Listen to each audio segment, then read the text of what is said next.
আজকের প্রশ্ন, শেয়ারে আসলে আমরা কেন লস করি?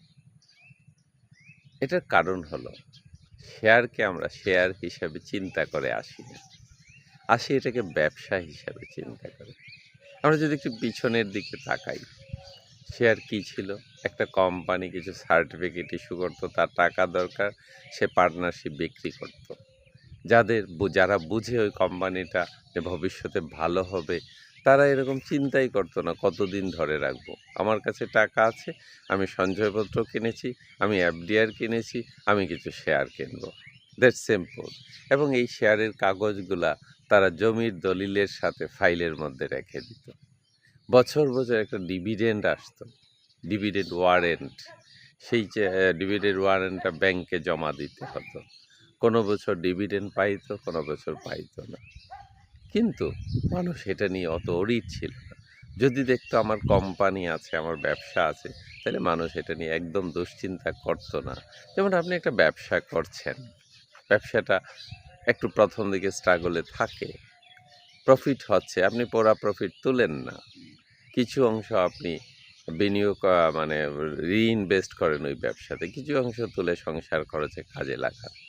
আমার আপনার ব্যবসার চেয়ে ওই ব্যবসাটা কিন্তু অনেক স্বচ্ছ। শেয়ার মার্কেটে যারা আছে, যাদেরকে আমরা বুঝি, হ্যাঁ, আজেবাজে কোম্পানি কিনলে হবে না। সেই জায়গাটা বুঝে শেয়ার কিনতে হবে, যে আমি একটা কোম্পানির মালিকানার অংশ কিনছি। এটা এত ঠুনকো জিনিস নয়, নাই হওয়ার জিনিস নয়।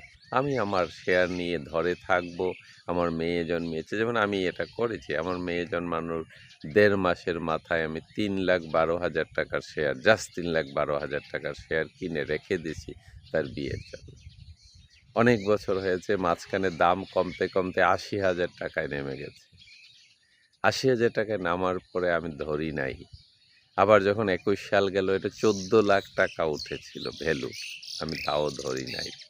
হ্যাঁ, হয়তো বিক্রি করে এখন বুঝতেছি লাভ করতে যেত, কিন্তু আমি কেন ধরি নাই? কারণ আমি রেখে দিছি, এটা আমার জমি কিনা মনে করে। এখন বাড়ি যে আমার ১,০০,০০০-১,৫০,০০০ টাকা বছরে এটা থেকে ডিভিডেন্ড আসে। কাজেই শেয়ারকে ওই ঠুনকো জিনিস ভাবার সুযোগ নেই।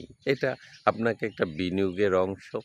আপনি অন্যান্য বিনিয়োগ, যেমন জমি কিনলে ধৈর্য ধরেন, আপনি যেমন সঞ্চয়পত্র কিনলে ৫ বছরের ধৈর্য ধরেন।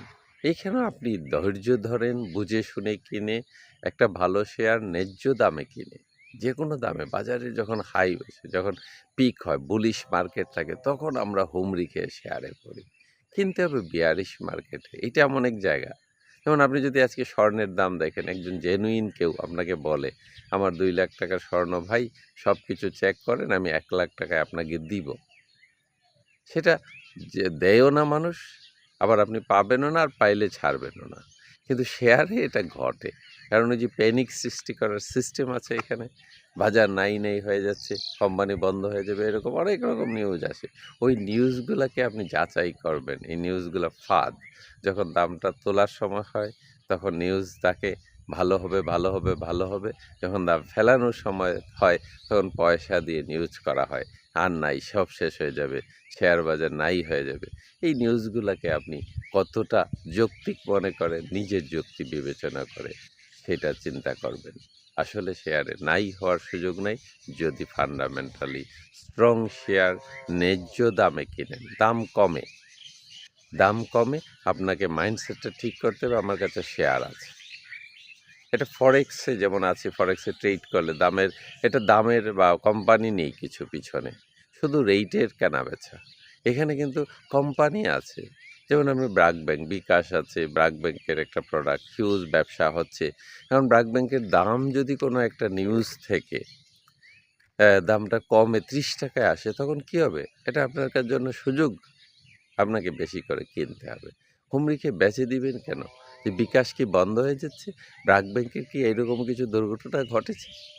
যেমন একবার কোকা কোলার দাম কমেছিল, ওয়ারেন বাফেট বলেছিলেন, না, ১১৪ বছরের এই কোম্পানি, এত তাড়াতাড়ি কিছু হবে না, এই টেস্টটা মানুষের মন থেকে মুছে যাবে না, কিছু সাময়িক সমস্যা হয়েছে, এটা ঘুরে দাঁড়াবে। উনি ওই বছর $1.6 বিলিয়ন কোক কিনেছিলেন একসাথে।